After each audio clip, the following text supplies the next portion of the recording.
Let me ask you this. If you have a 52-week project and there's no plan for that project, how much work actually gets done in the first 6 weeks? A lot of people will come in and they have this mantra of, you need to put a date on everything. And that's not the goal. The goal is to say, what is our deadline? When you're in the panic mode, you probably miss your deadline. Probably you're going to be late. And of course, what happens to costs in the panic mode of a project? They go up because you start throwing money at your problems to get them to go away. I think about project management. The coin is two-sided. On one side, you have process and you would have numbers. On the other side, you have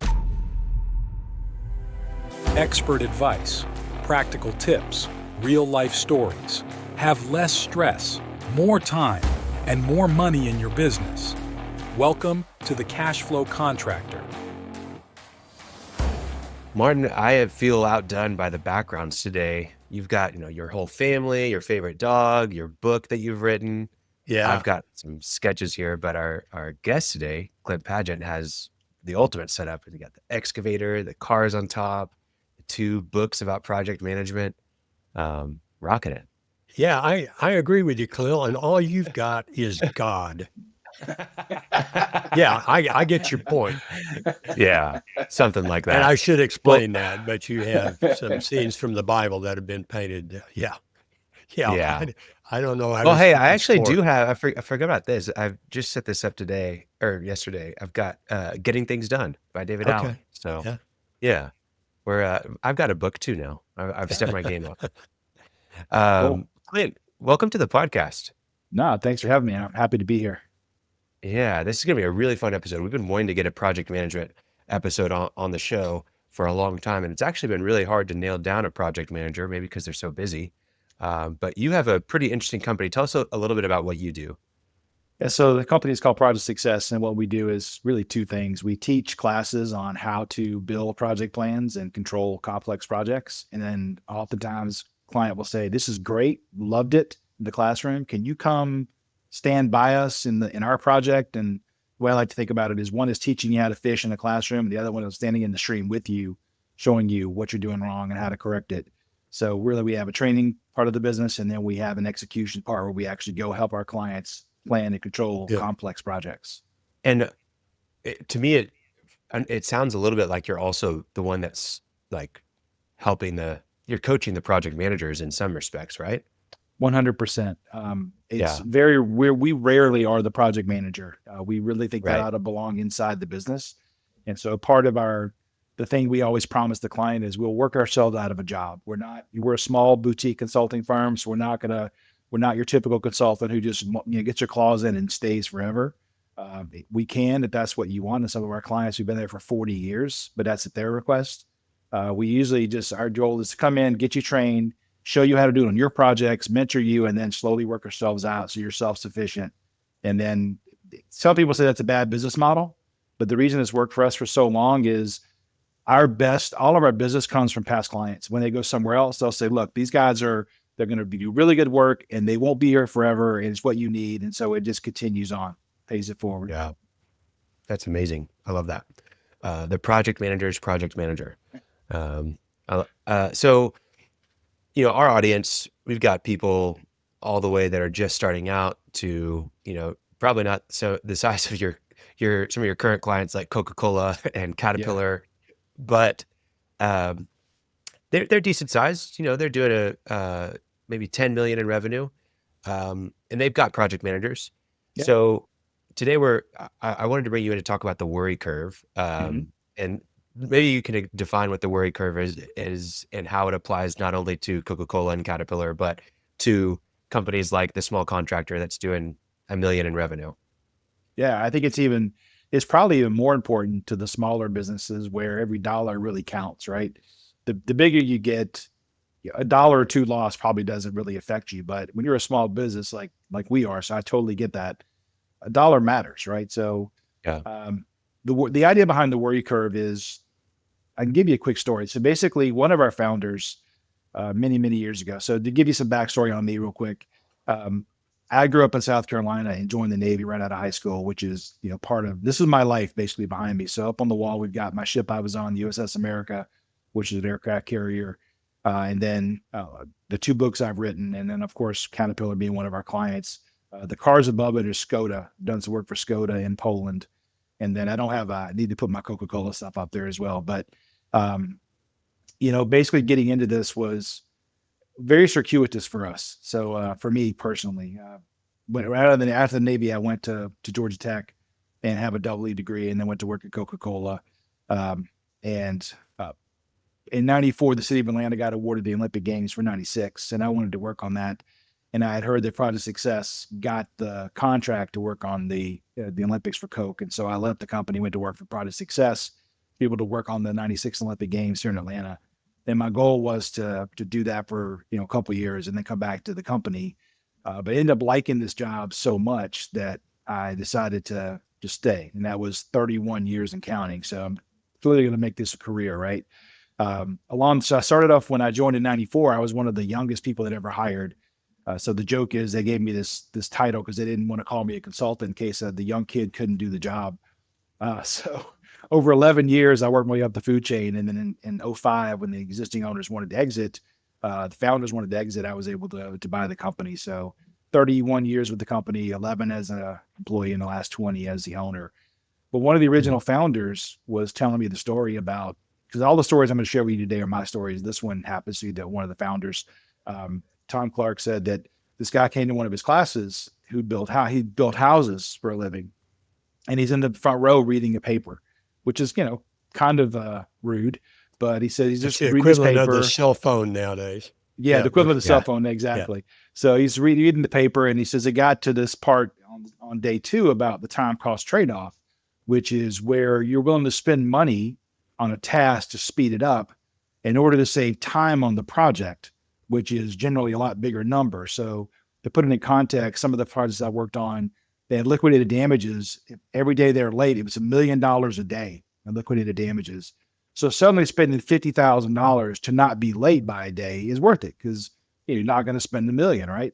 He said when he got to this chapter, all of a sudden the guy put his paper down, was laser focused, started taking copious notes on the break and lunch, came up and got all the old notes. And then after class sat with Tom and he said, it suddenly occurred to me that if I could compress how long it takes me to build one house, then I can build more houses per year with the same amount of profit per house. So I could make more money. And that's why I think it's even more important for smaller businesses than even for larger corporations. Because $10,000 to a Fortune 500 company is not even a rounding error, but $10,000 to a small business is substantial, maybe potential, substantial part of our profit. So I think that's why it's even more important for the smaller businesses than it is some of the big clients I work with. Yeah, absolutely.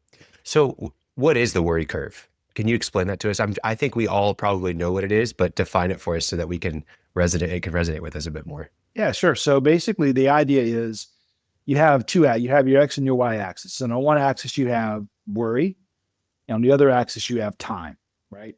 And let's say there's 2 scenarios here to planning projects. The first scenario is probably the one most people are familiar with, where you get called into a meeting and when you walked into that room, you already have 5 projects you're actively working on. Some are just starting, some are in the middle, and some are going to hopefully be closing out soon. But you walk into that meeting with 5 projects on your plate. And the business unit vice president or the senior vice president or the owner of the company gets up there and talks about this new project, how important it is to the company we get it done on time. And you guys all know your jobs. I have ultimate faith in you. I want to see some real teamwork on this one and go make it happen. And there's no plan.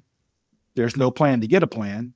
All you know when you leave that room is you're on the project and you've been told you got a year to do it. So my question to you is, what do you think the level of worry is like for the average person when they leave that room? Where on that worry line would they be on day 0, day 1, having walked into the room with 5 projects, walking out with number 6? How worried do you think they are about project number 6? Do you think it's low, medium, or high? I can answer that 2 ways, and I don't know which one it's going to be, but I could also say, I could say it's low because it doesn't exist in my mind yet. I've got a year. And by the way, I've got a phone call I got to take about my project that's current. That is exactly the answer. There are some people that say, I'm super worried about it, and I get that because that means you're experienced. But the average person walks out of that room and they're saying, I know 2 things. I'm on the project and I got 52 weeks. I got 12 months to get it done. I feel really good about my abilities. We create life in 10 months. I'm sure I could do a project in 12. Right. I used to say I create life in 9 months, and my wife, who had 2 kids, said, no, it's not 9. It's closer to 10. So now I say, okay, we create life in 10 months. You're the expert. Right. So pretty sure I could do a project in 12. And what you said it perfectly, because my focus is on the other 5 projects that I've been getting beat up about for weeks. For those projects, I got stuff to do tomorrow and Friday and Tuesday of next week. And so my focus is there. And I'm not really worried about this other thing, because right now it's this great nebulous cloud of something I got to get done over the next 12 months. And I'm pretty sure I'll be able to get it done. So the level of worry isn't 0. I mean, you're a little bit worried about it, but it starts off fairly low. And we find that it's that level of worry starts off low and stays low for about the first half of the project. And we call that first phase uninformed optimism. I don't know enough to be scared. I don't know enough about the project yet. I don't know what task I have on it. I don't know when things are going to be done. All I know is I'm on the team and I got 12 months to get it done. All right. So that's the first phase, uninformed optimism. And then what happens is, as you move through to now, let's say we're 6. Oh, by the way, let me ask you this. If you have a 52-week project and there's no plan for that project, how much work actually gets done in the first 6 weeks? None. Well, this reminds me of the tyranny of the urgent, of just like, you're going to focus on what's urgent, not on what's necessarily important. Yeah, right. Exactly. So you're basically like, oh, well, these projects launch in 2 weeks. Like, that's my focus, not the one that's launching in 52 12 weeks. months. Yeah, exactly. Yeah. So then the problem is, since no work happened in the first 6 weeks, you now have a 46-week project. It was going to be difficult to do it at 52. Now it's going to be super hard to get it done to 46.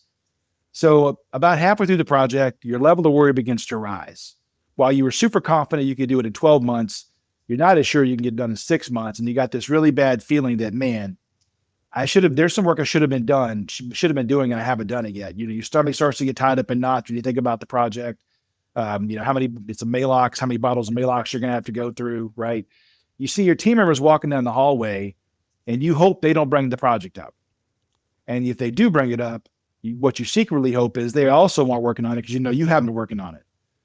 And everybody knows it's okay to be late as long as somebody else is more late. You just don't want to be the most late. Right. You want somebody else to take that heat, right? So the level of worry begins. It's like the bear analogy of like, I don't have to be faster than the bear, I have to be faster than you. Exactly. Attacking us. Exactly. Oh. Yes. So the level of worry begins to rise. And we call this phase vague concern. The concern is vague because I feel like I'm not in a good place. My stomach is telling me I'm not, my gut tells me I'm not good. My spidey sense is tingling, telling me that things are not going well. But because I have no plan to measure it against, I'm not sure I'm late, but boy, I just don't feel good about this at this point. And that's the vague concern phase. Quick ad break to tell you about Growth Kits. This is actually my company, and you may have seen it around, but I started Growth Kits because I kept seeing contractors struggle with the same problems over and over again. They were trying to be better organized inside of their business, but kept drowning in the day-to-day operations. So whether you need a better CRM, a hiring process that actually works, or you just want to make sense of the tech stack inside of your business, we have systems that are built specifically for contractors. You can either grab our DIY guides and implement these systems yourself, or you can hire us to work with you on it and implement it for you. No massive consulting fees, no year-long commitments or monthly retainers. Just pick what you need right now and let's get it done together. Head over to growth-kits.com to see how we can help you construct your success one system at a time. That's growth-kits.com, or just click the link in the show notes. Now, back to the show. So this is all resonating. I think we've all probably been through this a little bit, but it may be a little bit selling it short a lot. I'm curious, you keep on bringing up plan. I think we're going to talk about plan a little bit, but can you maybe define plan for us? Because I think that's maybe a linchpin in what's going on here. Yeah. So a plan is where you get people together and you identify what the tasks are for the project, the sequence in which they need to happen, and who owns each step, plus how long it takes. And what that does, and you can then put that into Microsoft Project or some other project management software tool, and it will produce these reports to tell you on, this week, these are the things that have to get done, and the following, these are the things that have to get done. And the beauty of a plan is if a task in week 3 doesn't happen like it's supposed to, you can tell what the ripple effect is. And sometimes what we have found is in our projects we worked on, which is way more than 10,000 across the company's, lifespan, while the projects we worked on, about 10% of the activities, they have to be done perfectly as planned, or the project is late. But the good news is about 90%, those activities can actually be late by at least a day or two, and it doesn't mess up your end date. So the beauty is knowing which ones have got to be done. To your point about tyranny of the urgent, these are the ones that have to be done, or we're going to be late. But this other one, I got 3 things on my to-do list today. I can't get them all done. This is the one that I've got to get done. The other 2, they've got flexibility. We can move into next week when I have more availability. But that's what a plan does. It reminds me of, I can't remember. I think this isn't Getting Things Done, actually, by David Allen, but just talks about how most deadlines are just arbitrary. And that's kind of what you're saying is 90% of these things that are on the project, the timing it matters, but you're just kind of setting a date, where 10% of these are like, hey, this is sacred. You better, if you don't hit this, like, we've got real problems. I find is actually a lot of people, Khalil, will come in and they have this mantra of, I need to put a date on everything. And that's not the goal. The goal is to say, what is our deadline? Because I do think deadlines matter, at least the projects that I work on. I'm lucky enough to work on all the Olympics and FIFA World Cups and the Euros for Coca-Cola and planning their activations. And clearly, you got to be ready or you're going to miss the event. They're not going to hold up the Olympics because we're not ready. So that deadline absolutely matters. So that one we can't move. When I say there's 10%, there are about 10% of the activities in general. It's not always going to be 10%, but in general, about 10% of those activities, if they're late, that moves your end date.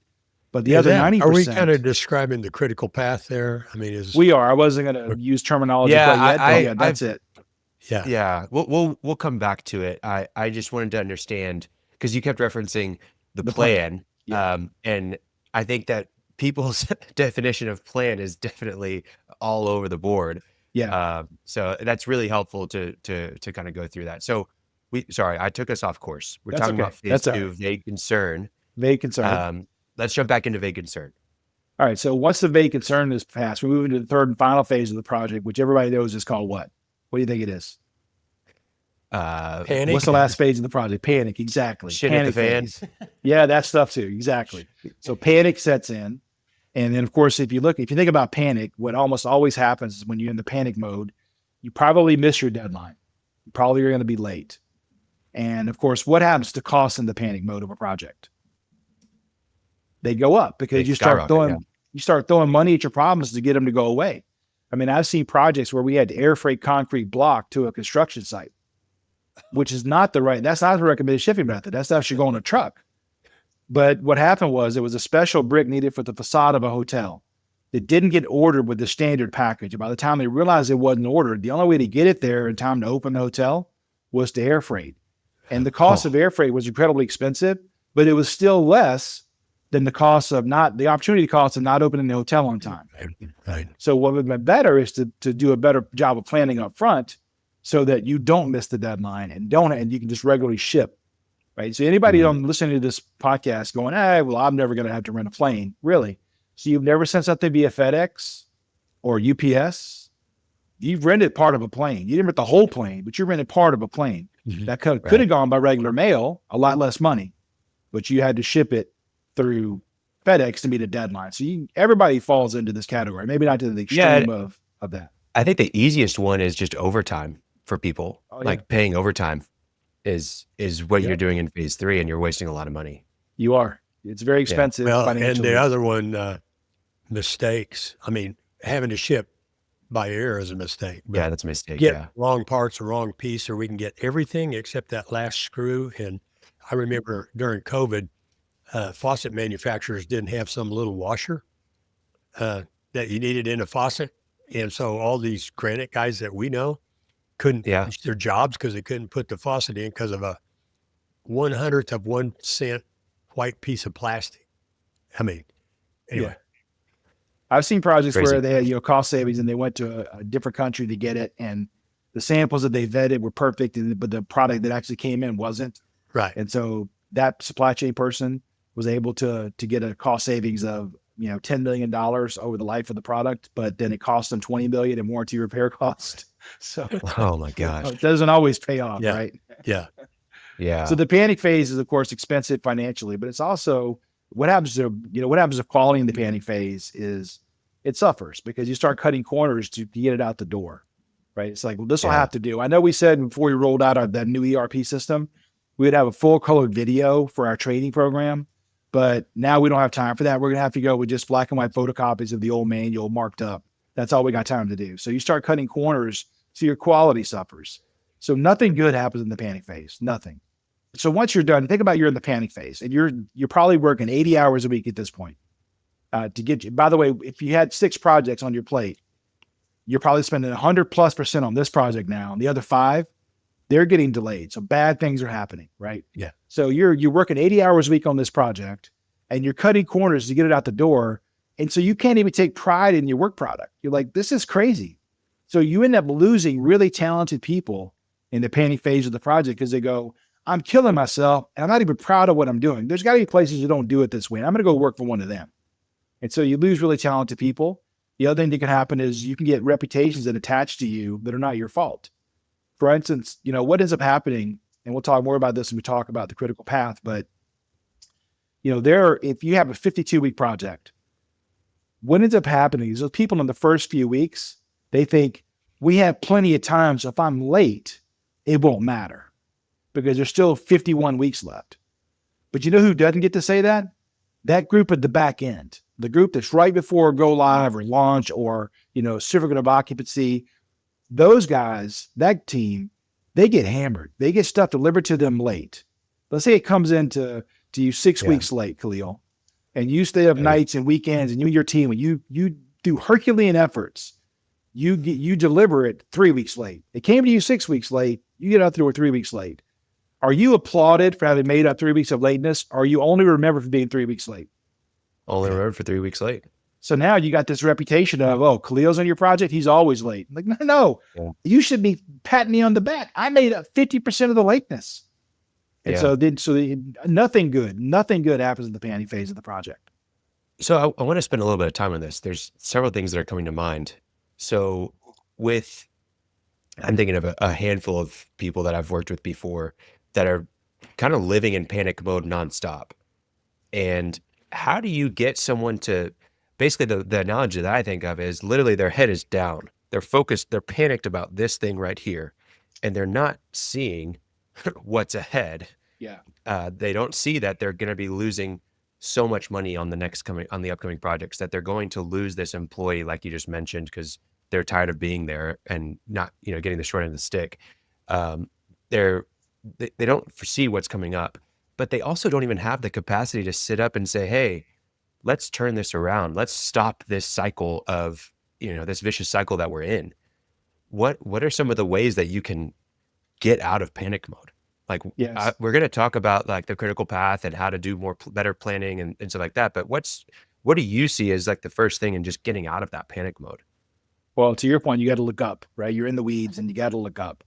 But to me, it's a little bit what we talked about. If you have 6 projects, one of which is in the panic mode, you're devoting all of your time to that project. So your other 5 are slipping later and later. So by the time you finally are able to raise your head and get number 6 done, number 5 and number 4 in the panic mode. And so you're in this constant, you're just in a panic queue. You're just constantly rolling from one panic phase or on one project to the next project to the next project. So what has to happen to break that cycle is somebody above our pay grade, somebody in senior management that say, look, enough is enough. I want you to take time, take 3 days, 2 days, whatever that is, take 2 or 3 days to plan the next project. Because what we know is that 90% of the tasks, once it's planned, roughly 90%, you can start to move them until later. So we know what has to be done, what's really important to get done in week 1, week 2, and week 3, so that we're not putting all the pressure on those people on the back end. And so this project won't end up in the panic mode. The other 5 might, but this one won't. And by delivering this one on time, we'll have time to plan 2 correctly and then 3 correctly. Right. And while I can't promise that you'll never end up in the panic mode because, as you put it, stuff happens. But it'll be the exception to the rule instead of what it is now, which is almost every project ends up in panic. Yeah, Martin, I'm curious from your perspective. I know that for a lot of the listeners, they are in the project and they are that senior management that Clint was mentioning. You know, they're the ones that actually are responsible. At what point do you just say, "Hey, that project number 6 that's, down the line, we're going to go ahead and cancel that now, because we're just not going to be able to fulfill it in a better phase than the panic mode." What are your opinions on that, Martin? Well, there are two things, but one thing I'm thinking about this, I hope this doesn't take us off, but a project would be for our listeners, a project is to build a cash reserve. It's exactly these same steps. And I'm just thinking about the people I've got. No, we're going to take this time and we're going to plan to put this money away. And your suppliers are going to call you mad because you can't pay the whole bill, but you're only going to pay half. Anyway, we work our way out. I'm doing that with a couple of guys right now. That made me think of it. But So you're saying get your cash reserves up is the project? yeah, the project is for our company, we're going to build a cash reserve. That's not at all. I'm taking this as straight, but that's a project. That is a project for a lot of my clients. Do this. And it's exactly the same steps. You have to stop and put out $10 away or that. Anyway, we won't go all through that. But I wrote an article on it, Khalil, and it's just what Clint was saying. I said, okay, your wife's going to divorce you. You're going to go broke. You've got the flu. There's no point in getting up in the morning and your best people are all going to leave you. Stipulated. But what I'm going to do today is work on this one project and get something done, not half of something on 5 things. I'm going to get something done. And then when my wife doesn't divorce me, I don't go broke, I get over the flu, then I have something accomplished. And it's that area, panic probably isn't even a strong enough word. How bad you feel. And it's terrible and there's no point in living. Well, yeah, there is, but do something that advances the cause and then picking out which one it is. So if that's answered your question. Yeah, I think that's true. Like you do have to just pick one thing. I think at a certain level, like I think of certain clients and I'm like, man, you shouldn't have taken on, you should have, rather than adding 2 more crews to be able to get the job done, you should have said, nope, hold on. We're putting a halt on this so that we can focus on doing the project the right way. Because if we just throw more money and more people at the problem, it doesn't mean it's going to change, right? Yeah. And in fact, the reason things are going so poorly is because we're taking on more projects to fund this one. You know what I mean? Mm-hmm. And so we just need to like, hey, just cut it down a little bit to, hey, we're going to focus on this and we're going to say no to these things. We have to let these people go because we made mistakes. That's our fault, but we can't carry you. I just think about that. Like there's, we've been referencing these 5 projects and we have this 6th one starting. The reality is for a lot of these people, all 5 of these projects are due right now. And this 6th one is due next week. It's not like we're talking years. We're like, and it's, hey, we need to actually cut some of these out because it's just not going to work. So anyways, that's a thought that I had. I don't know if it's resonating with either of you. Yeah. It does with me, and Clint's the real expert here, so I'll defer. But one thing I tell people is you're going to have to work more before you work less. I mean, that works out that way. But the point of working more is that you can see that what I'm doing is going to lead to a resolution. I'm going to put in systems where we're going to have 3 days for a plan, the things that you'll talk about. So, I've got all this stuff because that's where I am right now. But there's a way out, and that's my goal. So I'd be aware of it, but it's not futile. It's not an endless morass slogging through the swamp. There's a way out. And that's what Clint's going to tell us about. I think, Martin, you're right. Because I think if I envision it, I'm a visual person. So I see, there's a huge wave and we're swimming as hard as we can and we can't seem to get it. If you just swim a little bit harder to get over the top, then life is a lot easier, right? It's getting over that, that top, which is the difficult part. And I do think, Khalil, you're also right is, look, I got a small business, so I understand this completely. The attitude is almost always, we'll take the work and we'll figure out how to do it. But you your reputation is what a lot of you have. Like certainly for us, our reputation is everything. And if I fail on a project, which thankfully hasn't happened, but if I were to fail on a project, that's way more costly to me than I'm ever willing to take on. So I won't take on a project if I don't think we can be successful. And that is hard as a small business owner to say, that is a lot of money, but I'm going to turn it down because I don't think I can deliver. And I would rather have you not like me because I didn't take the work than not like me because I didn't deliver. And it's hard, but so I would say you're right. We probably need to take less. And the beauty, and I'm kind of getting ahead of myself a little bit, but the beauty of having the plans is you can do more with the same amount of people if you know exactly when you need the different crews, and you can do what's called resource leveling. And you can say, look, I really don't need 3 crews. I just need 2 crews, but I need to space them out better than I'm currently doing. Cause now I'm in this panic mode of, oh crap, but this is due next week. Let me get everybody over here. And now everybody goes over there. But instead, if you know that week 1 we're over here, week 2 we're over there, week 3 we're over there, you can use the same amount of people and get more work done. Yeah. I think we'll jump into the plan. I think my thing is, for some people, the answer is not necessarily just better planning, but in order to actually achieve better planning and make it a reality, they need to prune a little bit to be able to focus on what's actually important, and not be distracted by, the opportunity that's there, but in reality, you're not built for it right now. And that's okay. Let's prune and let's focus on what we can do. Quick ad break to tell you a little bit about OpenPhone. If you're a contractor that has a single cell phone, you're probably inundated with text messages and phone calls, oftentimes that you can't be responsive to or that you can't answer at all. So what's the solution? You can buy another office line with Verizon or AT&T, and you can have an iPhone that is passed around from employee to employee, depending on who's on call. But what if there's a better way? What if there's a way that you can have all your phone calls recorded to go back and listen to later, transcribed with summaries so that you can get a quick glance at what happened during the phone call, and even connect it to your CRM where all your other customer information is?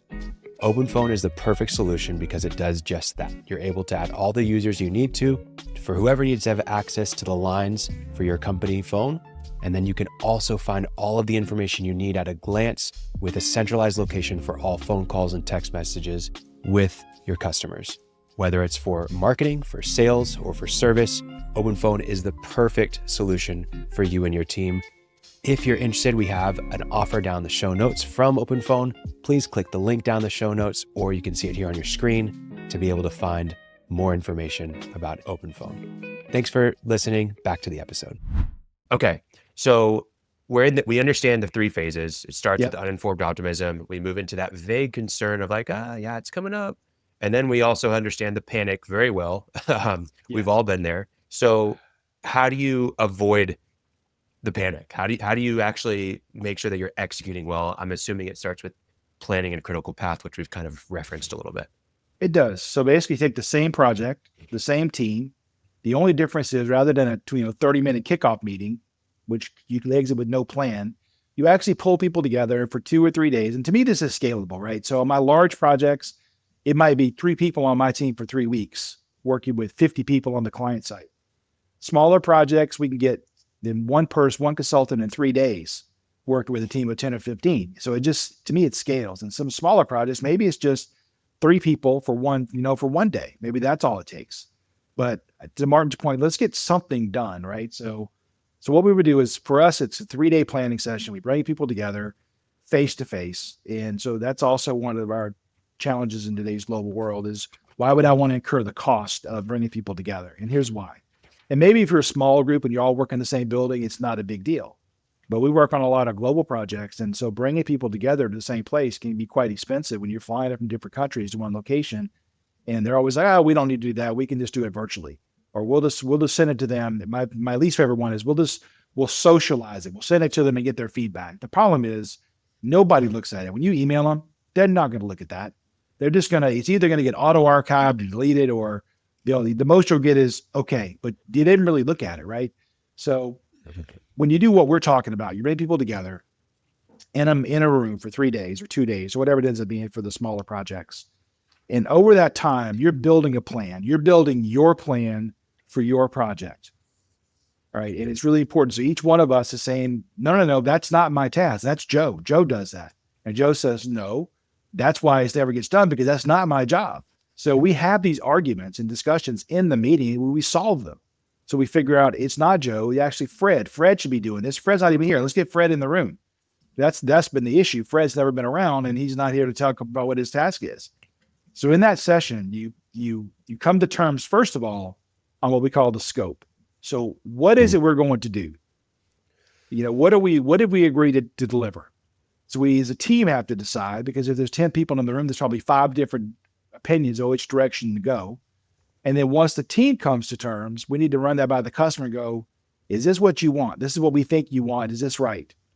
And it's always amazing to me how many times a team is in agreement and wrong, where it's not what the customer wanted. I really like the point you make about bringing people together. A few side notes. I recently went to a marriage conference, and already Gotham, I think is the Gotham Institute. But basically, they can take a couple, put them in a apartment for 24 hours and record them, no audio, just video, and they can predict with 90% accuracy if they'll divorce or if they'll stay together. And it all has to do with conflict, and they need conflict. You need conflict to happen.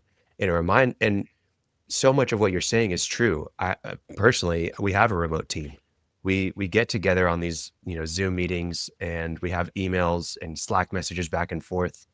And there can be conflict, but it's not the same thing as happening in person. And you don't get the real experience of what are they feeling? Oh, how are they, understanding what I'm saying, or the visual cues, everything that happens. You need that conflict to happen in real time, not over the course of weeks of emails, but in real time, so it can have a quicker resolution. And we can actually, by going through conflict, all we're doing is we're sanding it down and getting a smooth understanding of what is actually the scope, like you said. Yeah. So that's a really big thing. And then I saw something recently about 4 types of conflict: task-based conflict, relationship-based conflict, values-based conflict, and I'm forgetting the other one. But there's all these types of conflict that happen, and it's so hard to understand those things when you're not face to face with someone. Yeah. So anyways, I say all that. I love that you're getting people in person, and I think it's a huge part of it. It can't just be a kickoff email. It's got to be a real face-to-face Wall kickoff. Street Journal today, Starbucks is suffering, and 40% of their Washington-based work remotely, but not anymore. They're going to come to the office. Yeah. Anyway, Yeah. It's a real thing. The return to the office is a real thing for a lot of this. Yeah. Yep.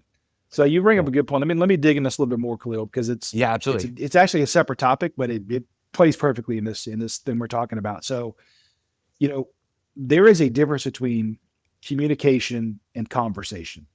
And I, growing up in South Carolina, for me, I always thought they were the same thing. But when I did research for my second book, they're not. According to Webster's dictionary, communication can be one way. Right? Communication could be like you talked about, this post on Slack or Jira or a text message or an email. These are one-way communications. And if you ever played the game telephone when you were a kid, where if you don't know this game, basically what it is kid number 1 has a secret. They tell it to kid number 2, who takes that secret, tells it to kid number 3, who passes to kid number 4, 5, and 6. And of course, the beauty of the game is what person number 6 thinks the secret is not remotely close to what person number 1 said. And that's because it got mangled as it transferred between person to person to person. That is communication. So the issue we have, and that, unfortunately, that happens in the business world as well, where the leader stands up and delivers a message it could be in a meeting, a town hall where he just says it and walks off the stage. It could be an email, whatever. He or she thinks it's been crystal clear. And yet what really happens is we, the recipients, we hear that information through our biases, through the way we define terms, frankly, whether we're having a bad day or not. I mean, how many times have you read an email and just been, I can't believe this, and read that same email the next day, and you're like, oh, that's not okay. I was having a bad day when I read that, and I took I didn't see the tone, right? So the problem with emails and text messages, you don't really get the tone. And so the next step up from that would be what we're doing today on a video type call, but still you can only see if if you have your camera on. And what I found is 95% of the people turn the camera off because of bandwidth issues, which really means they just don't want to be on camera. And then, so now you can't see anything. But when you do see them, you can only see my face. You couldn't see if my hands are down here, you don't know if I'm writing notes or playing a video game or you're doing something completely different, right? So to me, the best thing is to have face-to-face conversations. And the definition, according to Webster's Dictionary of a conversation, it's an oral exchange of ideas. And the key word to me there is an exchange. Because in the telephone game, if each kid could ask the previous kid, what does that mean? And ask those clarifying questions, the sequel will travel more consistently from kid 1 to kid 6. In the business world, if you give me the ability to ask questions, clarifying questions through this conversation, I could say, well, okay, Khalil, you said turn left. So do you mean turn left like at this driveway, which is the next thing I could turn left into, or that traffic light up ahead? And by asking these clarifying questions, I will receive the message much closer to the way in which you intended it. So the message doesn't get mangled as much. So the conversation is really, really clear. It's crystal clear. We need this conversation. So that's one point I want to make and I'm not saying we shouldn't have text messages. I'm not saying that at all. To me, they're great for summaries of, emails are great for summaries of something. Hey, here's what we just met for an hour. Here's what we agreed to. Boom. That's great. Or I got a yes, no question. That's great. But if I'm going to have to spend 10 emails back and forth, it just happened to me last week with 2 of my employees. There was all this flurry of emails. If I said, stop, y'all get on the phone and have a conversation and you'll have it solved in 2 minutes. But this email back and forth thing is killing me. No, it's so true. A lot of what you're saying, it literally was just at a meeting yesterday talking about this. Side note, telephone. And I learned that in Australia, they call it Chinese whisper. They do. I didn't say that, but yeah, they do. Which is just wild to me. Yeah. But yeah, that's interesting. But I think with this communication, I think that too many times we think that we're saying the right thing as business owners whenever we delegate something, when we kick off the project, but we're not saying it. And there's a really great example of parents telling their kids to write down instructions for them, maybe a 12-year-old kid, 14-year-old kid. Hey, write down instructions for me on how to make a peanut butter jelly sandwich. And then they follow those instructions verbatim. So they grab the bread out of the fridge, and then it says put the peanut butter on it. And so then they just put the peanut butter on the bag of the bread. Right. Or like, okay, open up the bread, and they take the loaf and they just like smash it all open. Right. And that's exactly what's happening a lot of times. And then the business owner gets frustrated with their team. Oh, I can't find good people, or they just don't get it. When in reality is there wasn't really a conversation. There was just communication. So, and I read in the past, I didn't come up with this, but I've always loved it. Communication is the result you get. Okay. Explain it more, Martin. Communication is the result you get. You have communicated as well as the response you get. You're just describing a mom telling them how to make a peanut butter sandwich, and it didn't work out very well. They didn't communicate very well. At the core, it's accepting responsibility. It's not your fault if we're not communicating. It's like a marriage. If everybody says, well, it's not your fault, it's I got to work on it. If both sides do that, it's the most wonderful thing in the world. So I like your example, Khalil, because this happened to me yesterday, actually. So my wife and my son were touring college campuses as a junior in high school. So they went down to University of Georgia Alabama. Tech? Oh, no, he doesn't want to work that hard, man. So they were touring the University of Alabama and then Auburn as well. And so, so I was left with my daughter to make, to put her on the bus and make lunch and all this. And so she just said, make a PB&J. So I get the bread out, and the slices are a little bit bigger than I'm used to using, but I made 2 slices of bread, peanut butter and jelly, cut them in half, put it in the bag, often. And then she goes, oh, by the way, you should use one piece of bread and cut it in half. I'm like, it's too late, man. She's already out the door. She's on the bus. So she's going to be really happy today because she got twice as much food as she was expecting, but, didn't communicate to me clearly. Right. Yeah. No, that's great. I remember that fourth conflict. Sorry. Task-based conflict, process-based conflict, relationship-based conflict, and then values-based conflict for those that were interested. But okay, sorry, go ahead, Clint. So my favorite quote about communication is by George Bernard Shaw. And it says, the single biggest problem with communication is the illusion that it has taken place. So you think you've communicated, to your point, Martin, and Khalil, but you really haven't, right? Yeah. So that's the key. This conversation is so important. And the other part I want to talk about, and to tie all this kind of together, you mentioned remote work, coming back to the office. One of the challenges you have with remote work is how do you feel like you're a part of the team? And with remote work, what you're really not forming. I was always really concerned about people who came on to a new company, a new team during the pandemic, because how do you learn company culture when you're remote? Because to me, company culture isn't what I tell you. Company culture is what I observe when the camera's off. So how do you talk about the client when they're not around?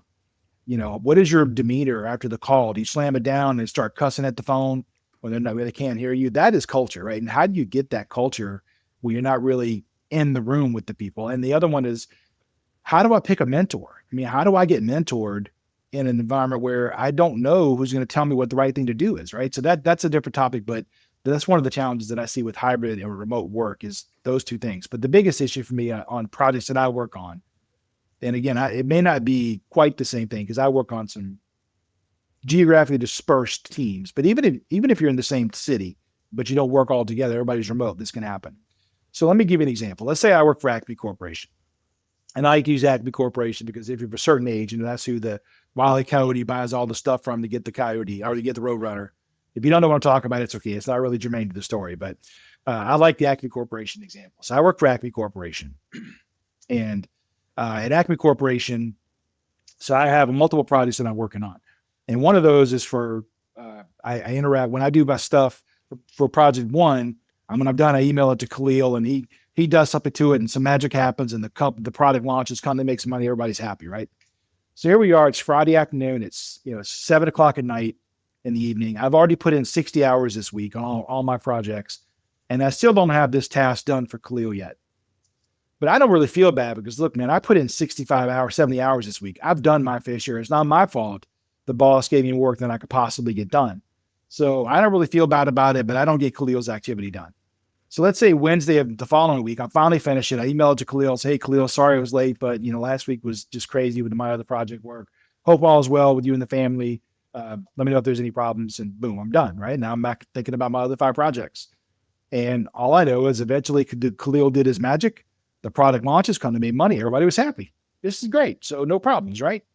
So we bring everybody together for the next planning session. We do what I'm talking about doing. And I get to meet Khalil for the first time face to face. Hey, Khalil, good to meet, put a name with a face and how you doing? And over those 3 days or 2 days, whatever yours end up being, we have a couple of breakfasts together.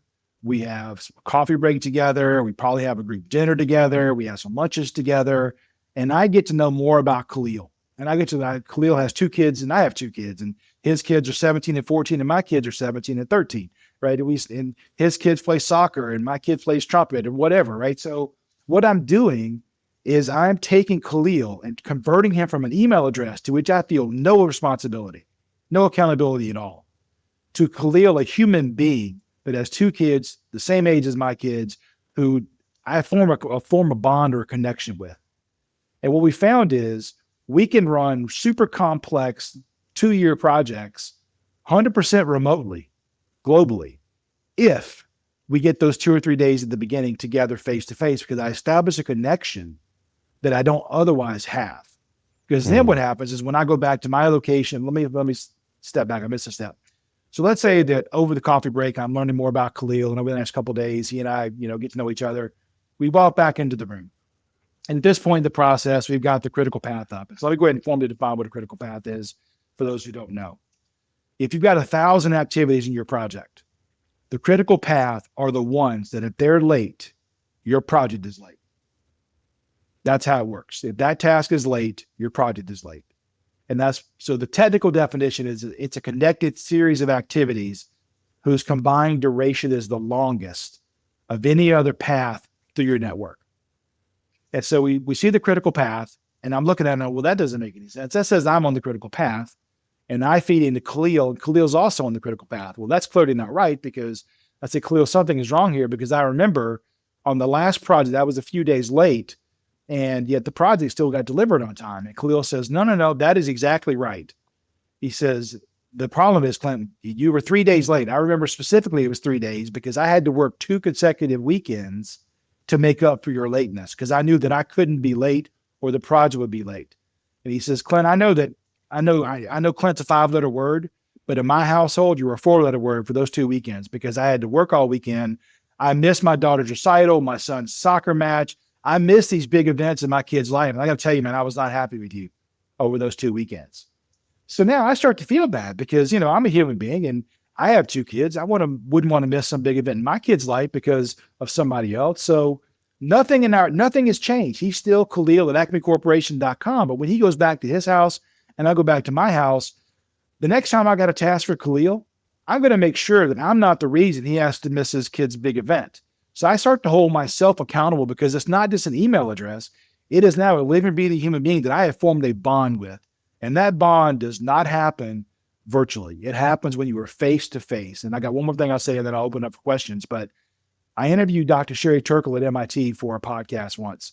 And she's a brilliant scientist. She talks about conversation and communication. And in her book, in preparation for that interview, there was a research done in Japan. And what they found through this research was there is a connection. There's some kind of a chemical connection that happens in your brain when you look at people face to face and you make eye connection.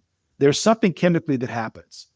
And so we're talking about that on the podcast. And she says, Clint, the funny thing is to try to fake that, I'm looking directly at the camera. So you think I'm looking at you, but you're way down here and I can't see you at all. So we're really not making that connection. And that stuff, and I'm telling you, man, I've done so many projects, super complex, super long. If we get those people together in a room just for 3 days, we can do the next 18 months remotely and it's going to work. But boy, if you don't do those 3 days up front, all bets are off. Wow. No, that's good. That's really good. So I think for a lot of our listeners, remote's not typically a problem because they're smaller, they're contractors, you got to be on site, those kinds of things, but it's still a valuable thing. I mean, how many of these conversations are happening over text or happening over a phone call, or, a small short huddle when reality is, hey, we need to halt all things. We're taking Friday off or Thursday, Friday off, and we're going to focus on kicking off this project the right way. So I know that we're going pretty lengthy here, but I think it's worth it. Walk us through what that detailed 3-day planning session looks like for a project. So it's actually not that complicated. It's really through a conversation. We have a conversation to do this. Through a conversation, we agree on the scope. What are we doing here? Are we building a bread box or the 3-bedroom house to go around the bread box, right? Agreeing to that and then make sure it aligns with what our customer wants. Then each of the cross-functional members, which could be your subs, right? Each one says, well, that's the project, and these are the tasks that I'll need to get done to deliver that. Then we identify the tasks. Then we map them out visually. So we would literally put a sheet of paper on the wall with Post-it notes, and each Post-it note would have a task on it. And we'd say, what can happen tomorrow? Okay, we'd lay them out. Now, for each of these tasks, who owns it? And this is important. The person who says, I own it, has to be in the room. Because if you say, well, that's Fred does that. If Fred's not here, then how can I hold Fred accountable? Fred's not here to say it's his or not. So they need to be in the room to say that's my task, or in the Zoom room to say it's my task. I want them to accept ownership of it. Say, yes, I will make sure that I get it done. Now, it doesn't mean they do the labor themselves. It just means they're the person on our team that's going to wrangle that and make sure it gets done, whether it's doing it themselves or managing a supplier or whatever. They're going to make sure it gets done. And then that person also tells me 2 other things. They tell me what they need to do their work from other people, which we call the predecessors. What are other things you need from other people that I need to tie in? And then how long do you need to get this done right? And so this is an important point. Go back to the one you just said. You said, is that dependencies essentially? Dependencies, yes. What do you need from other people? Because you think about it in the construction world, right? I did a project for a renovation of a facility. And it was one of I won't name which one it was, but it was like JLL or CB was the person doing the construction. And then IDEO was the one doing the concept. And it was for a Fortune 500 client here in And so when I went in to do the plan for the client, the the integrator, who's doing all the work, said, what are you doing here? I already have a plan. And so I said, okay, that's great. I'm glad you have a plan. So do you have the information you need from the customer identified? And do you have it laid out so that they're late? It pushes you so you could say, the reason I'm late is because you were late. Give me the data. No, that's what I'm here to do. I'm here to make sure that if you need customer input, we identify it, tie it into your task so that if they're late and that makes you late, you can push back and say, look, you're the reason, or hopefully you're proactive and say, if I don't have an answer to this question by Friday, my schedule starts to slip day for day. Every day you're late, we're going to be late. And that forces these conversations to happen. So we want to get the dependencies inside not only from your own stuff, but from the things you need from other people as well. Yeah. Okay. So then what's after the dependencies? Sorry, you had one last thing after that. So then we ask them, how long does it take to do it right? And that's the question, is to do it right. Because what people often will do is they'll take the shotgun approach of, we got this really aggressive deadline. We got to do everything as fast as possible. Or my least favorite thing is if somebody says, well, how long do I have? That is not the question. The question isn't how long do you have? The question is, how long do you need to do this right? Because most of the activities, you can have that amount of time because they're not going to be critical path items. There are some that would be critical path, and we'll have to look at what can we do differently. Can we do things in parallel? We add a second shift, but the question should never be, how long do I have? Because, and I know Martin wants to say, let me get this one other story in to tie this together. When you say, how long do I have? What you're really doing in my mind is you're back scheduling. And when you back schedule, you start with a deadline and you back your way into the project planning. We've all done it, everybody, right? That's how most of us, most people live. But the problem with that approach is you say, all right, the project has to be delivered by the end of the year. That last task is going to take at least a month. So it's got to start no later than December 1st. The task before that, it's going to take at least 2 weeks. It's got to start no later than 15th November. And you back your way into the plan. Oh, I forgot Christmas and Thanksgiving, right? So that also adds complexity. You back your way into the plan. Well, let's think about this. If you need at least 2 weeks to get something done, how long do you really need, realistically? More than 2 weeks. More than 2 if weeks, I need probably. at least 2 weeks, that means if everything goes perfectly, it'll take me 2 weeks. Oh, you're building a plan that's only going to work in the scenario where things go perfectly. When was the last project you worked on where things went perfectly? Yeah. You woke up because that was a dream. Things don't go perfectly, right? I often joke that the project management is the theory of chaos, because you're trying to bring order from chaos. So the three things for us to tie a bow on it, and then I'll turn it back over to you. The three things we do in the planning session is we have a conversation to agree on the scope. We have a conversation to have the people in the room tell me what the tasks are. We have a conversation to visualize and map out the order in which things have to happen, who does each one, and how long it takes. Then we dump all that in the software, or you could do the math by hand. I'm a math guy, so I love doing it by hand on smaller projects. And we can say, we're going to be late. Here are the tasks making us late, which is called the critical path. And through a conversation, you will compress it back to hit your deadline. That's what happened in that 3 days or 2 days, whatever it ends up being. So I want to clarify how to actually how to discover and identify the critical path. Before that, I want to make sure I understand I'm going to call it backward design. I don't know if that's a term that you want to use. Back scheduling is what I called it, yeah. Back scheduling, okay. So on back scheduling, I have an idea, I have a calculation of how long everything should take. Maybe not in the perfect world, but no, this is just what it takes, conservatively. And then I work backwards, say, okay, this is the end result. The last task is going to take this long. Okay, we back that up. And then I do that all the way, and then I see what can be parallel and be actually done at the same time, to where it's not taking up so much time width-wise, but we can do things. This person be working on this person be working on this person be working on this, all at the same time. Is that right? So that's, you changed it a little bit in that you made it better. Yeah, correct me, please. I don't want to get this wrong. Back scheduling is not where you tell me the most conservative approach. Back scheduling is typically, I need at least a month. That's going to take at least 2 weeks. So it is the perfect.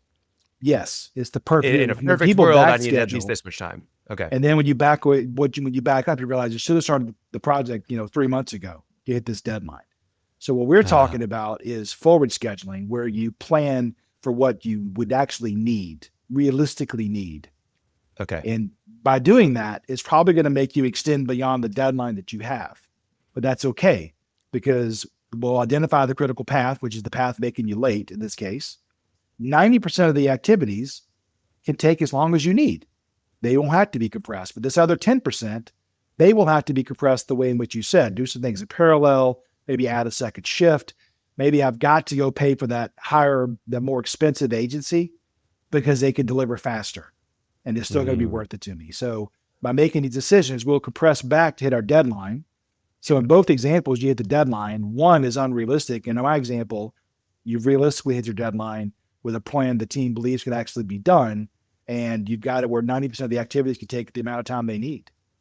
So I think I'm getting this in theory, but could you give this like an example of how you determine the critical path on a specific project and Sure. What that process looked like?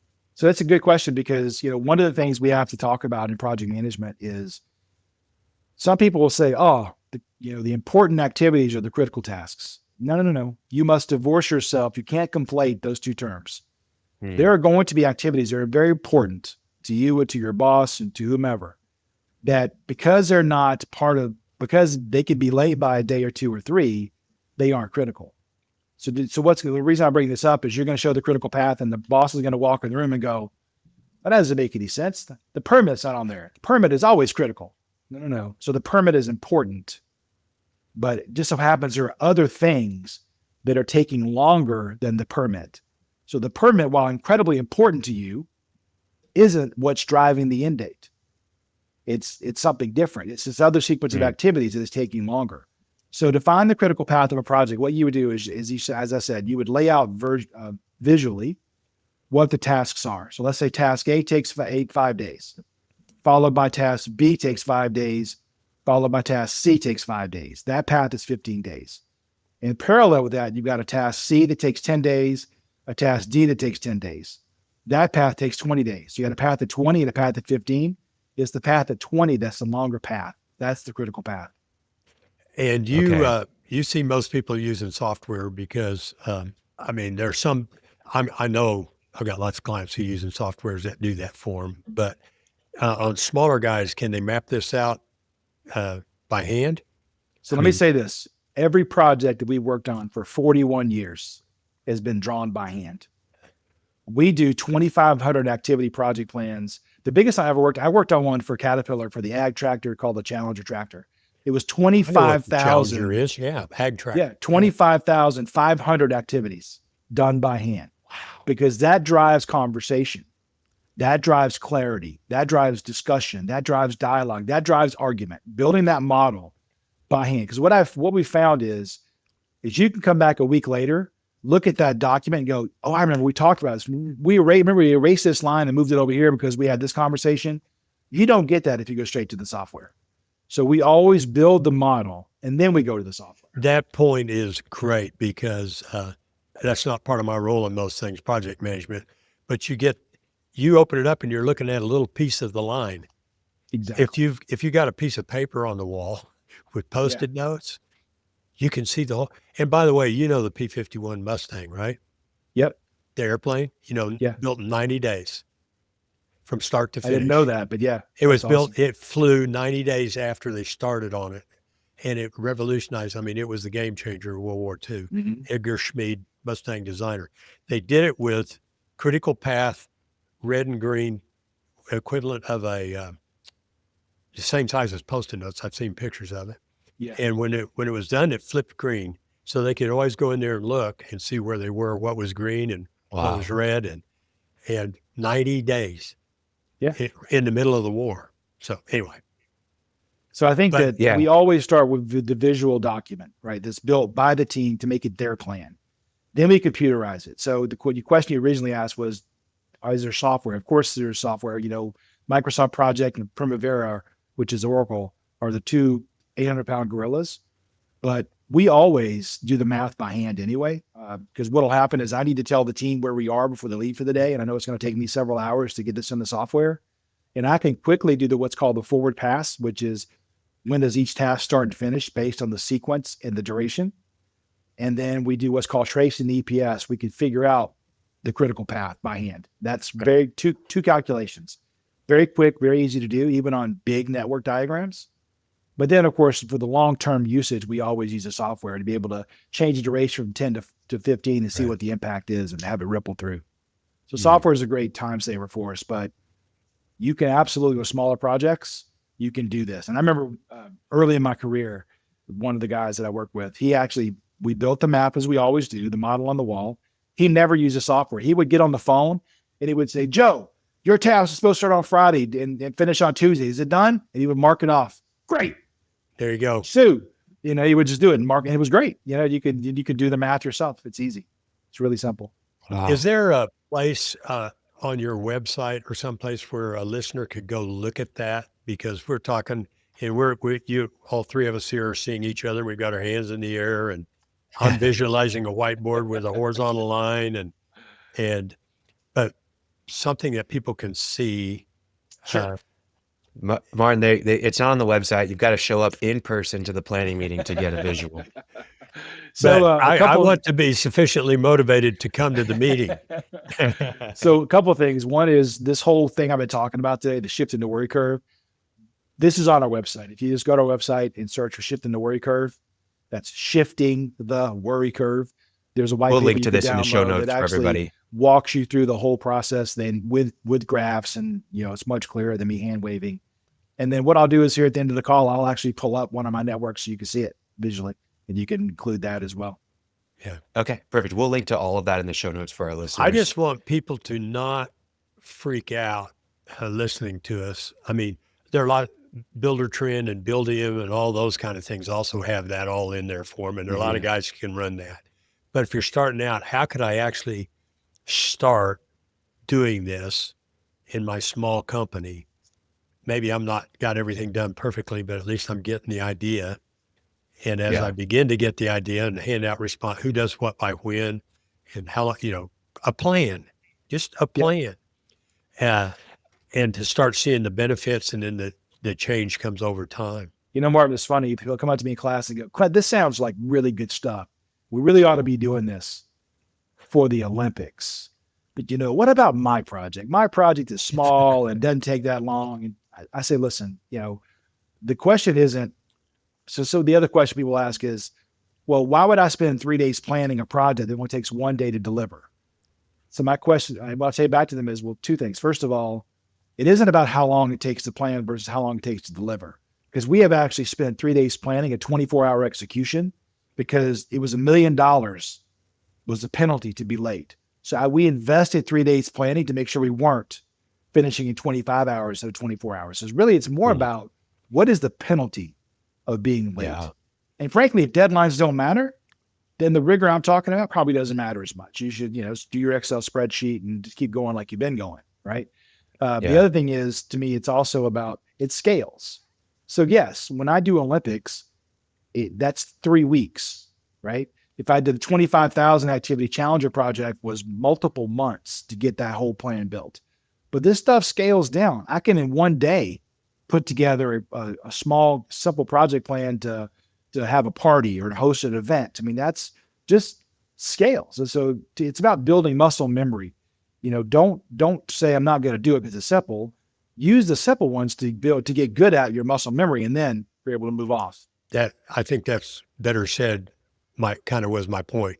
Meaning you said it better than I. This is probably a good way to wrap it up. For a lot of our listeners, they try to do the same type of work, same type of projects over and over. Let's take a concrete guy, for example, who only does driveways. Mm-hmm. Obviously, every driveway is different, but there's a lot of things that are similar. Do you have to go through the exact same 3-day process? No. Or is there a template? What's the best way to do that? No, you would build a template. So I would say two things. First of all, everybody thinks their last project is like the next project, and it's not always, right? So, But if you do have situations that you could templatize, then you can certainly do templates, but you still need to take the template each time and go back and look at each step. Well, we don't need that step. We need to add a new step because there's a permit we didn't have to get before because it's a different county. This durations take longer because they want a different kind of concrete, takes longer to cure or set up, whatever, right? So you still need to go back through the template. And so yes, the short answer is yes, you can. It can be templated. Just make sure you go back and Review it. spend the time to make it correct. The other thing I'll say is, and again, I'm going to give you a more complex example, but I was doing a project for Caterpillar, and I was working in the cab competency group, which is the group that develops the cabs of the vehicles that you drive in. And one of the guys I was working with was the person in charge of the washer wiper group. And so he came in very much against his will, said, I don't know why we're planning this. I know my job, blah, blah, blah. But he was forced to build the plan. And so the next project, he comes in and goes, I'm so glad we did that work before, Clint. It's the same thing, just copy paste. And I'm like, well, let me map it out the way we had it, and let's just go through it. And it took us so long to make all the changes. He said we would have been better off starting from scratch. And so the third project, he walked in, he goes, Clint, I like the last one, start from scratch.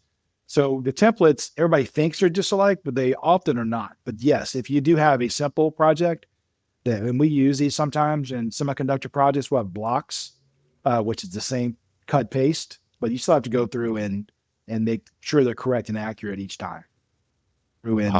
And make sure That's a they're really correct good thing to and know. accurate I each think time. that's probably the detriment that a lot of people are facing, is they think that they're doing project management because they've gone through the process of here's how we remodel kitchens, and they kind of follow the same template every time, and they're probably better off starting from scratch sometimes. Sometimes, yes, they're very similar, but for the most part, they might be better starting from scratch because every kitchen's unique. Every house is unique. Locations are different, all sorts of stuff. So, Or at least materials- take the template and go through it. Is this, Yeah. and look at Well, that same- kitchen and say, Same items to be considered, yeah, use it as your starting point. That's great. Now you have courses, right? That can Yes. teach this to people, a 3-day thing, I think, or It's a what? 2-day course. We have a 2-day 2-day course called the course? Project Success Method. Yeah, it's Okay. on our website Okay. as well. Individuals can sign up. We teach them about once a month here in Atlanta. We do once a year in California, and then once a year in Chicago. And then you have the 2 books behind you. Let's reference those, The and 2 we'll put books links to behind, those. yeah. Amazon So if is you- the best place to get them, or your website? Amazon. What's No, better? Amazon Okay, is great. You can also come to our website, but the orange book, that's the one that's going to take you through how to find the critical path and all that more technical stuff. The black one, the How Teams Triumph, that's really more about how do you manage the people side of projects. The which title we of didn't the talk orange about book? much today. But the Project The title? Success Method. The black one is How Teams Triumph. So together they're like the perfect combination. The Project Success Method is focused more on the tactical and the technical aspects, and How Teams Triumph is really more the people side of managing projects. How does an electrical engineer wind up being on this project management stuff? It's really funny. So I found over my career as I teach project management classes, the reason I wrote the second book was I spent more and more of my time in each class talking about the people side of managing projects, right? And it occurs to me that, so I'm an engineer, I'm a double E, so I could talk bad about us because I am one. And we tend to like best in silos, right? So leave me alone. I don't want to come to all your stupid meetings. I'm going to go off and design the perfect widget. And the problem is, if you work for a for-profit company, if you're off in your silo developing something that marketing can't sell, you're not going to make money. And if marketing is out there selling things, not talking engineering, so it can't actually be developed, you're not making money. So you have to communicate together, right? And so I found myself talking more and more about the people side, and I wanted to write a book more focused on how do I take that person and convince them that A, the conversations are worth having, even if they're uncomfortable for you, and B, how to go about doing that in a way that maybe is less offensive to you since you don't like dealing with other people, right? So I was talking to a person at Warner Brothers Pictures once. We're trying to get into one of their projects, and I'm at lunch and I'm talking about people, and he goes, wait a minute. He asked the same question you did, Martin. He says, aren't you a double E? What is all this touchy-feely people stuff? And I'm like, well, projects are done by touchy-feely people. So until we get rid of the people, I need to have this part as well. So that's how I ended up. Was I went to work at Coke as an engineer and got involved in project work. And as I said, I started off with the Olympics, and I ended up loving what I did. And so that's how I ended up being a people person. Yeah. Khalil's heard me say it many times. I'm a numbers guy. And I mean, I like people. I think people like me. Some of them do. Yeah. But when I started coaching 14 years ago, holy cow, that's when I discovered that the action is between the ears. And it took me about 2 years to figure that out. You still need the numbers, but boy, you got to pay attention to the people. To me, I think about project management. It sounds like the same thing in your world. The coin is two-sided. On one side, you have process and you would have numbers. On the other side, you have people. And, it's one thing to say a task A takes 5 days and task B takes 5 days and task C takes 5 days, total duration 15 days. That's process. People is Joe does A, Joanne does B, Fred does C. Each one of them is motivated in a different way. You must speak to them in a different way. Early in my career, my boss at the time, he had a tendency to yell at people, but he figured out pretty quickly, that is not how you deal with me. If you yell at me, because I'm working as hard as I possibly can, trying to do the right thing. And if you yell at me, I'm just going to shut down. I'm not putting up with that. So he realized, and I would see him yell at everybody else and then talk to me in a very different way. So he was really smart about how he did that. So you have to understand how each person is motivated and how to communicate with them to get them to do the work. We could go on. I got 6 more hours. We could talk for a lot more I stuff. know. This man, is I'll tell great. you. Well, hey, Clint, thank you so much for joining us. We're going to Yeah. put links to all your resources, to your LinkedIn, all that kind of stuff in the show notes. People should absolutely go buy your book, should absolutely go in person and do your course. I think it would transform how they operate their projects, and because of that, change how they operate their company. So thank you for all your wisdom, for all of your knowledge. And we hope to have you maybe on the show again sometime. Yeah, I'd love to. I really appreciate you having me today. It's great. Okay. Hey, appreciate it. Thank you, Clint. You made it to the end of the episode, but before you go, if you found yourself thinking about growing your construction business while listening today, I want to share something with you. It's called our 24 Things to Hiring and Training the Perfect Executive Assistant for Your Construction Business. And it's a free guide that we've created. It's not theory. It's what we actually use to help contractors hire the perfect executive assistant. And really, we help you find ways to delegate over 50% of your current workload and get back 20 hours of your time every single week. You didn't start your construction business to just be doing admin work, to be buried in paperwork and endless admin tasks. This is the guide that shows you exactly how to find and train someone who can actually take all that weight off of your shoulders. So this is a real actionable, great PDF that has templates and processes. It's really, really great. And I want you to check it out, even just to get your feedback and how we can make it even more valuable. But I know that you're gonna love it. The link is in the show notes. Please download it. We'd love to see how much of an impact it makes on you and your business. Thanks for listening to the full episode. Check out the guide. It's free. No reason to hesitate. No reason to wait. Download it now. And before you go, I just want to ask for your gracious subscription to our podcast. So if you have 2 seconds, it means the world to us. Just subscribe on YouTube, Spotify, Apple, or if you'd like our weekly newsletter delivered to your inbox whenever we release an episode, please subscribe in the show notes. Every week, we're talking about real strategies on how you can grow and build a profitable construction business that runs without you, so you can have less stress, more time, and more money. Click subscribe wherever you listen to the show, and thank you again for checking out the Cashflow Contractor. See you on the next episode.